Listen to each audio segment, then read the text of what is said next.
Assalamualaikum warahmatullahi wabarakatuh. Sebelumnya perkenalkan, nama saya Nur Hikmah dari kelas MAN 19B. Jadi di video kali ini saya akan menjelaskan sedikit mengenai pengertian, fungsi, dan manfaat penganggaran perusahaan.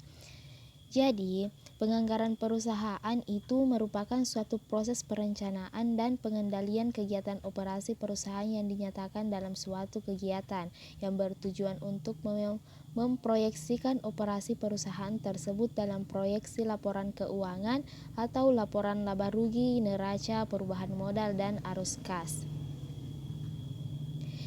Dan penganggaran perusahaan mencakup pengembangan dan aplikasi dari tujuan perusahaan, spesifikasi tujuan perusahaan, pengembangan strategis perencanaan laba jangka panjang, spesifikasi strategi perencanaan laba jangka pendek, pembuatan suatu pelaporan kinerja periodik, dan pengembangan prosedur tingkat lanjut.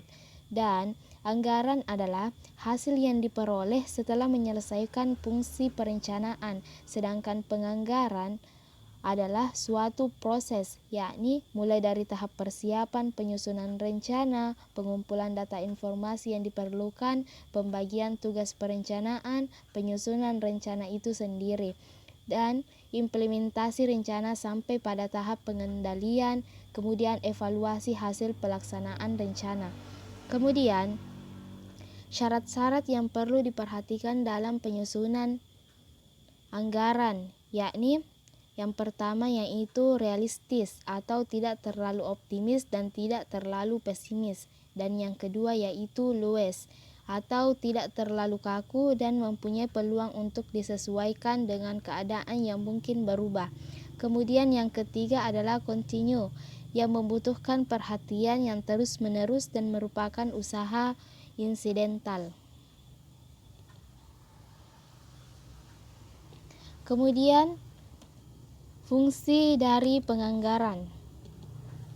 Jadi, dalam upaya untuk mencapai tujuan didirikan perusahaan, organisasi perusahaan memiliki berbagai fungsi yang berkaitan dengan pencapaian tujuan tersebut.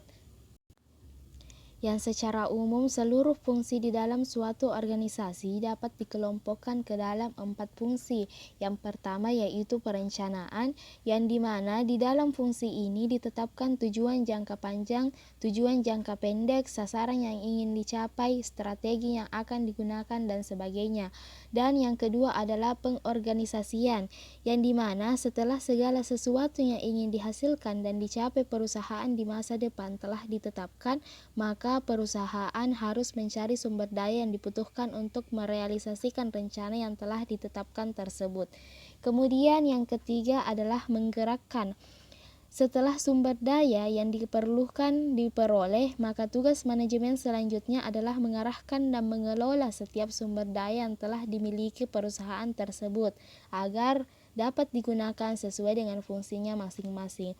Dan yang terakhir adalah pengawasan, yang dimana memastikan bahwa setiap sumber daya tersebut telah bekerja sesuai dengan rencana yang telah ditentukan. Kemudian yang terakhir adalah manfaat penyusunan anggaran.